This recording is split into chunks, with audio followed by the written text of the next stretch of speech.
spit his defiance into the creature's face. But something odd caught his eye. A harness. As the monster finally turned in the air, descending toward the doomed ship, the captain saw a human figure clinging to its back. "What in the name of all—" His final words ended in a scream as flames engulfed the quarterdeck. Within less than an hour, the last of the Crimson Lady sank beneath the waves, and there was no one to mark her passing but the fish. Chapter 1. Prince Vaniell of Garimore plucked at a loose string on the edge of his sleeve and asked himself for perhaps the millionth time where he had first gone wrong. His intentions had been entirely good. Well, mostly good. After all, someone had to be responsible for determining the identity of the mage who'd stolen his father's throne, and once that was done, someone had to stop that same mage from destroying the world.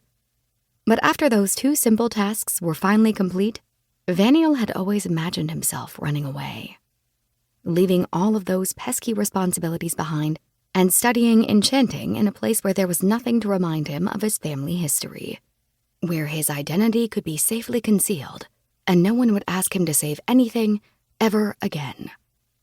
He'd managed the first, but that was when everything started to fall apart. "And how certain are you that your contact received your message?" The deep, rumbling voice jolted him out of his thoughts and back to the present.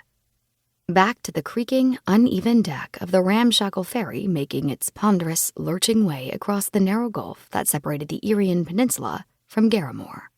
"About as certain as one can possibly be when it comes to pigeons," he responded dryly, not bothering to turn from his contemplation of the dark waters slipping by beneath the ferry. Even the bright full moon was not enough to illuminate anything beyond the surface of the waves, and for that mercy, Vaniell was entirely grateful. He was no fan of deep water, nor of whatever things might prove to be swimming in it. The captain had assured them there was nothing worse than eels, dolphins, and the occasional giant shrimp, but Vaniell remained unconvinced, much like Karreya. "I do not care to risk my bondmate's safety on your possibles, or your pigeons." Which was a fair assessment. There was a reason pigeons were rarely used to deliver messages outside of Iria. Aerial predators often picked them off like tiny feathery snacks. But the Wyvern King of Dunmarin had a way of making every sentence sound like a threat. And given that he was quite masterful at lurking, his presence behind Vaniell's left elbow was beginning to cause a distinct ache between the prince's shoulder blades. The sort of ache that portended a potential sword between the ribs in his near future. "Lisa will be traveling with Karreya," Vaniell said, turning around and leaning against the rail with entirely feigned indifference. It was really a toss-up whether he was more nervous about Karreya's glowing stare or the likelihood that the ferry's railing would collapse under his weight. "Between the two of them, I doubt they are likely to encounter any enemy they cannot stab or pummel into surrender."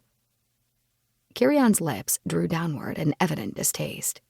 "Am I expected to find it comforting that she will be in the company of an Imperial assassin, as they make their way to the very last place that is safe for either of them to be?" "That's why it's such a perfect plan."